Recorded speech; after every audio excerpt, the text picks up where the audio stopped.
ನಿಮ್ಮ ಬಿಸ್ನೆಸ್ ಯಾವುದೇ ಇರಲಿ ಅದನ್ನ ಪ್ರಚಾರ ಮಾಡಲು ಸುಮನ್ ಟಿವಿಯಿಂದ ಮಾತ್ರ ಸಾಧ್ಯ. ಕೂಡಲೇ ಕರೆ ಮಾಡಿ. ಗೌರಿಬಿದನೂರು ತಾಲೂಕಿನಲ್ಲಿ ಆಡಳಿತ ವ್ಯವಸ್ಥೆ ಸಂಪೂರ್ಣ ಕುಸಿದಿದ್ದು ಜನರು ಭಯ ಮತ್ತು ಅನಿಶ್ಚಿತತೆಯ ನಡುವೆ ಬದುಕುವ ಪರಿಸ್ಥಿತಿ ನಿರ್ಮಾಣವಾಗಿದೆ ಅಂತ CPI Bharat communist party taluk ಸಂಘಟನೆ ತೀವ್ರ ಆರೋಪ ಮಾಡಿದೆ.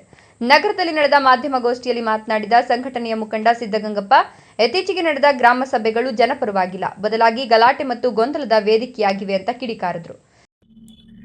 ಎಲ್ಲ ಗ್ರಾಮ ಪಂಚಾಯತಿಗಳ ಮಟ್ಟದಲ್ಲಿ ಗ್ರಾಮ ಸಭೆಗಳು ಅಂತ ಹೇಳಿ ಮಾಡ್ತಾ ಇದ್ದಾರೆ. ಆ ಮಾಡ್ತಾ ಇರ್ತಕ್ಕಂಥ ಸಂದರ್ಭದಲ್ಲಿ ಜನರಿಗೆ ಸಂಪೂರ್ಣವಾಗಿ ವಿಶ್ವಾಸವಾಗಿ ಇವತ್ತು ಜಗಳ ಮಾಡ್ತಕ್ಕಂಥ ಪರಿಸ್ಥಿತಿ ಬಂದಿದೆ.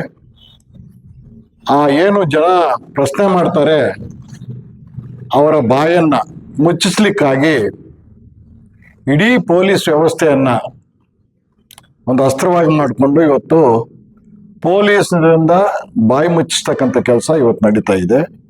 ಇದು ಪ್ರಜಾಪ್ರಭುತ್ವಕ್ಕೆ ಭಾರಿ ಅಪಾಯಕಾರಿ, ಆತಂಕಕಾರಿ ವಿಚಾರ ಅಂತ ಹೇಳಲಿಕ್ಕೆ ಮೊಟ್ಟ ಮೊದಲು ನಾನು ಹೇಳೋಕ್ಕೆ ಬಯಸ್ತಾ ಇದ್ದೀನಿ. ಯಾಕೆಂದ್ರೆ ಹೇಳಿದ್ರೆ ಗೌರಿಬಿದನೂರಿನ ಚರಿತ್ರೆಯಲ್ಲಿ ಪೊಲೀಸರನ್ನ ಇಟ್ಕೊಂಡು ಗ್ರಾಮ ಸಭೆಗಳನ್ನು ಮಾಡಿರ್ತಕ್ಕಂಥ ಪರಿಸ್ಥಿತಿ ಬಹುಶಃ ಯಾವತ್ತೂ ಇರಲಿಲ್ಲ. ಫಸ್ಟ್ ಟೈಮ್ ಒಂದು DRV ವ್ಯಾನ್ ಇರುತ್ತೆ, ಸರ್ಕಲ್ ಇನ್ಸ್ಪೆಕ್ಟರ್ ಇರ್ತಾರೆ, ಸಬ್ ಇನ್ಸ್ಪೆಕ್ಟರ್ ಇರ್ತಾರೆ, ಪೊಲೀಸ್ನವ್ರು ಇರ್ತಾರೆ, ಬೆದರಿಕೆ ಹಾಕ್ತಾರೆ. ಯಾರನ್ನ ಏನಾದ್ರು ಕ್ವಶನ್ ಮಾಡಿದ್ರೆ ಅಥವಾ ಕೇಳಿದ್ರೆ ಗಟ್ಟಿಯಾಗಿ ಅವನೊಂದು ವಿಡಿಯೋ ಮಾಡ್ಕೊ, ಅವನದೊಂದು ಕೇಸ್ ರಿಜಿಸ್ಟರ್ ಮಾಡು ಅಂತೇಳಿ ಬೆದರಿಕೆ ಆಗ್ತಕ್ಕಂಥ ಕೆಲಸ ಏನಿದೆ, ಕಾಳಜಿ ಇದ್ರೆ ನಾವು ಭಾರಿ ಸ್ವಾಗತವನ್ನು ಬಯಸ್ತಾ ಇದ್ದೀವಿ. ನಾವು ಕೂಡ ಬಡವ್ರ ಪರವಾಗಿ ಸುಮಾರು 38-40 ವರ್ಷಗಳಿಂದ ಕೆಲಸ ಮಾಡ್ತಾ ಇದ್ದೀವಿ. ನಿಜವಾಗಿರ್ತಕ್ಕಂಥ ಫಲಾನುಭವಿಗಳಿಗೆ ಹಂಚೋದ್ರಲ್ಲಿ ನಮ್ಮೇಂದು ತಕರಾಲಿಲ್ಲ. ಬಟ್ ಇಲ್ಲಿ ಪಾರದರ್ಶಕವಾಗಿ ನಡೀತಾ ಇಲ್ಲ. ಅದಕ್ಕೆ ಬೇಕಾಗಿರ್ತಕ್ಕಂಥ ಲಿಸ್ಟ್ ಎಲ್ಲ ಕಲೆಕ್ಟ್ ಮಾಡ್ಕೊಂಡಿದ್ದೀವಿ, ನಾವು ಅದನ್ನೆಲ್ಲ ಬಿಡುಗಡೆ ಮಾಡ್ತೀವಿ. ಮತ್ತೆ ಶಾಸಕರಿಗೆ ನಾವು ಮತ್ತೆ ನಮ್ಮ ತಹಸೀಲ್ದಾರ್ ಅವರು, ನಮ್ಮ ಆಡಳಿತ, ತಾಲೂಕು ಆಡಳಿತ ನಡೆಸ್ತಕ್ಕಂಥ ಅಧಿಕಾರಿಗಳೇನಿದ್ದಾರೆ ಅವರೆಲ್ಲ ಬಹಿರಂಗ ಚರ್ಚೆಗೆ ಬರಲಿ, ಶಾಸಕರು ಸೇರಿದಂಗೆ. ಏನೇನು ಅಕ್ರಮ ಆಗಿದೆ ಅಂತ ಹೇಳಿ ನಾವೇನೋ ವಿತ್ ಡಾಕ್ಯುಮೆಂಟ್ ನಾವು ಕೊಡ್ತೀವಿ. ಯಾರು ಉಳ್ಳವರು ಕೊಟ್ಟಿದ್ದಾರೆ ಅಥವಾ ಹಿಂಬಾಲಕರು ಕೊಟ್ಟಿದ್ದಾರೆ, ನಿಜವಾಗಿರ್ತಕ್ಕಂಥ ಬಡವರು ಕೊಟ್ಟಿದಾರ ಅಂತಕ್ಕಂಥದ್ದನ್ನ ಸಾಕ್ಷಿ ಸಮೇತವಾಗಿ ನಾವು ಕೊಡ್ಲಿಕ್ಕೆ ರೆಡಿ ಇದ್ದೀವಿ. ಬಹಿರಂಗ ಚರ್ಚೆಗೆ ಮಾಡ್ಲಿಕ್ಕೆ ರೆಡಿ ಇದ್ದೀವಿ. ನಿಮ್ಗೇನಾದ್ರೂ ಆ ಥರ ಏನಾದರೂ ಇದ್ರೆ ಬಹಿರಂಗ ಚರ್ಚೆಗೆ ಬನ್ರಿ. ನಿಮ್ಮದು ನಾವು ಕರೆಕ್ಟ್ ಇದೀವಿ ಅಂತ ನೀವು ಸಾಬೀತುಪಡಿಸ್ಕೊಳ್ರಿ. ನಾವು ನಾವು ನಿಮ್ಗೆ ಕ್ಷಮೆಯನ್ನು ಕೇಳ್ತೀವಿ. ಯಾಕಂದ್ರೆ ಗೌರಿಬಿದನೂರಿನ ಬಡವರ ಒಂದು ಸಮಸ್ಯೆಗಳ ಬಗೆಹರಿಸ್ತಕ್ಕಂಥ ಸಂದರ್ಭದಲ್ಲಿ ನಾವೆಲ್ಲ ರೀತಿ ಬೆಂಬಲವನ್ನು ಕೊಡ್ತೀವಿ. ನೀವೇನೊಂದು ಮಾರ್ಗದರ್ಶನ ಕೊಡೋದಕ್ಕೆ ಹೋಗ್ಬೋದು ಅಂತ ಹೇಳ್ಬೋದು ಅಷ್ಟೇ. ಮಾರ್ಗದರ್ಶನ ಕೊಡ್ಬೇಕಾಗಿರೋದು ಯಾವಾಗ? ಫಸ್ಟ್ ನೀವು ಸೈಟ್ ಫಾರ್ಮೇಶನ್ ಮಾಡಿ, ನಂಬರ್ಗಳು ಮಾಡಿ, ಅಷ್ಟೊತ್ತಿಗೆಲ್ಲ ಒಂದು ಲೋಕಲ್ ಬಾಡಿ ಅಷ್ಟೊತ್ತಿಗೆ ಬರುತ್ತೆ, ಚುನಾವಣೆ ಆಗುತ್ತೆ.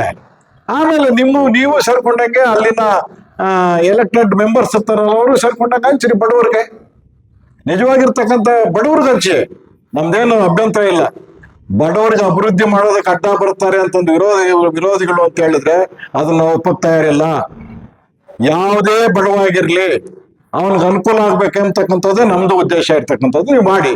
ಅಷ್ಟೊಂದು ಬಡವರ ಬಗ್ಗೆ ಕಾಳಜಿ ಇದ್ರೆ 25-30 ವರ್ಷಗಳಿಂದ ಉಳುಮೆ ಮಾಡ್ತಕ್ಕಂಥ ಬಡವರು ಏನು ಬಗರಕು ಸಾಗುವಳಿ ಇದೆ, ಅದಕ್ಕೆ ಯಾಕೆ ನೀವು ಭೂ ನ್ಯಾಯ ಮಂಡಳಿ ರಚನೆ ಮಾಡಿ ಅವ್ರಿಗೆ ಜಮೀನು ಹಂಚಕ್ಕಾಗಿಲ್ಲ?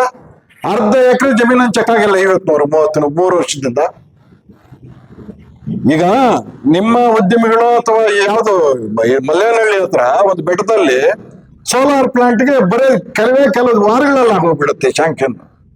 30 ವರ್ಷ 40 ವರ್ಷ ಉಳುಮೆ ಮಾಡ್ತಕ್ಕಂಥ ರೈತರು ಭೂಮಿ ಕೊಡ್ಲಿಕ್ಕಾಗಲ್ಲ. ಇದ್ಯಾವ ನ್ಯಾಯ ಸ್ವಾಮಿ? ಹೌದು, ಎಲ್ಲ ಕೊಡ್ತೀನಿ. ಎಷ್ಟೆಷ್ಟು ಎಕರೆ ಜಮೀನು ಇರೋರ್ಗೆ, ಮನೆ ಇರ್ತಕ್ಕಂಥವ್ರಿಗೆ, ಒಳ್ಳೆ ಬಿಲ್ಡಿಂಗ್ಗಳು ಇರ್ತಕ್ಕಂಥವ್ರಿಗೆ ನೀವು ಲಿಸ್ಟ್ ನಲ್ಲಿ ಕೊಟ್ಟಿದ್ದೀರಲ್ಲ, ತಂದು ತೋರಿಸ್ತೀನಿ. ಅದೇನು 3/2 ಭಾಗಕ್ಕಿಂತ ಹೆಚ್ಚಾಗಿಂತವರೇ ಇರೋದು, ಅಥವಾ ನಿಮ್ಮ ಯಾರು ಇದಾರಲ್ಲ ನಿಮ್ಮ ಕಾರ್ಯಕರ್ತರು ಯಾರೋ ಕೊಟ್ಟಿರ್ತಕ್ಕಂಥ ಪಟ್ಟಿನೋ ಅಥವಾ ಇವ್ರ ಹತ್ರನೇ ಯಾರು ಪಂಚಾಯತಿ ಅಭಿವೃದ್ಧಿ ಅಧಿಕಾರಿಗಳು ಒತ್ತಡ ಹಾಕಿ ಮಾಡಿಸಿದ್ರೋ ನಮಗ್ ಗೊತ್ತಿಲ್ಲ. ಗ್ರಾಮ ಸಭೆಗಳಲ್ಲಿ ಸಾರ್ವಜನಿಕರು ಪ್ರಶ್ನೆ ಕೇಳಿದ್ರೆ ಅವರನ್ನ ಮೌನಗೊಳಿಸಲು ಪೊಲೀಸರು ಮಧ್ಯಪ್ರವೇಶ ಮಾಡುತ್ತಿದ್ದಾರೆ. ಕೆಲವೆಡೆ ಪೊಲೀಸ್ ವಾಹನಗಳನ್ನು ತಂದು ಜನರಿಗೆ ಬೆದರಿಕೆ ಹಾಕಲಾಗ್ತಿದೆ. ಇದು ಪ್ರಜಾಪ್ರಭುತ್ವದ ಮೌಲ್ಯಗಳಿಗೆ ವಿರುದ್ಧವಾದ ಬೆಳವಣಿಗೆ ಅಂತ ಅವರು ಆಕ್ರೋಶ ವ್ಯಕ್ತಪಡಿಸಿದ್ರು. ಬಡವರಿಗೆ ನಿವೇಶನ ನೀಡೋದಾಗಿ ಶಾಸಕರು ಘೋಷಣೆ ಮಾಡುತ್ತಿದ್ರು, ನಿಜವಾದ ಅರ್ಹ ಫಲಾನುಭವಿಗಳಿಗೆ ಸೈಟ್ ಸಿಗ್ತಿಲ್ಲ ಅಂತ ಆರೋಪಿಸಿದ ಸಿದ್ದಗಂಗಪ್ಪ, ಫಲಾನುಭವಿಗಳ ಪಟ್ಟಿಯಲ್ಲಿ ಅನರ್ಹರ ಹೆಸರುಗಳು ಸೇರಿವೆ ಅಂತ ಗಂಭೀರ ಆರೋಪ ಮಾಡಿದ್ರು. ಸುಮಾರು 1/3 ಭಾಗದಷ್ಟು ಹೆಸರುಗಳು ಅನುಮಾನಾಸ್ಪದವಾಗಿವೆ, ಬೇಕಾದರೆ ದಾಖಲೆಗಳೊಂದಿಗೆ ಬಹಿರಂಗ ಚರ್ಚೆಗೆ ಸಿದ್ಧ ಅಂತ ಸವಾಲು ಹಾಕಿದ್ರು. ಗ್ರಾಮ ಸಭೆ ನಡೆಸುವ ಬಗ್ಗೆ ಸರ್ಕಾರದ ಸ್ಪಷ್ಟ ಸುತ್ತೋಲೆ ಇದ್ದು ಅದರಲ್ಲಿ ಶಾಸಕರ ಹಸ್ತಕ್ಷೇಪ ಅಗತ್ಯ ಇಲ್ಲ. ಸ್ಥಳೀಯ ಸಂಸ್ಥೆಗಳು ಮತ್ತು ಪಂಚಾಯಿತಿಗಳೇ ಅಂತಿಮ ತೀರ್ಮಾನ ಕೈಗೊಳ್ಳಬೇಕು. ಆದರೆ ತಾಲೂಕಿನ ಅಧಿಕಾರಿಗಳು ಶಾಸಕರ ಸೂಚನೆಯಂತೆ ಕಾರ್ಯನಿರ್ವಹಿಸುತ್ತಿದ್ದಾರೆ ಅಂತ ಆರೋಪಿಸಿದ್ರು. ಮೊದಲು ಕಂದಾಯ ಇಲಾಖೆಯಿಂದ ಭೂಮಿ ಮಂಜೂರು ಮಾಡಿಸಿಕೊಂಡು ನಂತರ ಅರ್ಹ ಬಡವರಿಗೆ ನಿವೇಶನ ಹಂಚಿಕೆ ಮಾಡಬೇಕಿತ್ತು. ಆದರೆ ಈಗ ನಡೆಯುತ್ತಿರುವ ಸಂಪೂರ್ಣ ಪ್ರಕ್ರಿಯೆಯೇ ಅಸಿಂಧು ಆಗಿದ್ದು ಅದನ್ನು ತಕ್ಷಣ ರದ್ದುಪಡಿಸಿ ಹೊಸದಾಗಿ ಪಾರದರ್ಶಕವಾಗಿ ಹಂಚಿಕೆ ಮಾಡಬೇಕು ಅಂತ ಒತ್ತಾಯಿಸಿದ್ರು. ಫಲಾನುಭವಿಗಳ ಪಟ್ಟಿಯಲ್ಲಿ ಹೆಸರು ಸೇರಿಸಲು ಹಣ ಪಡೆದುಕೊಂಡಿರುವ ಶಂಕೆಯೂ ಸಾರ್ವಜನಿಕರಲ್ಲಿ ಮೂಡಿದೆ.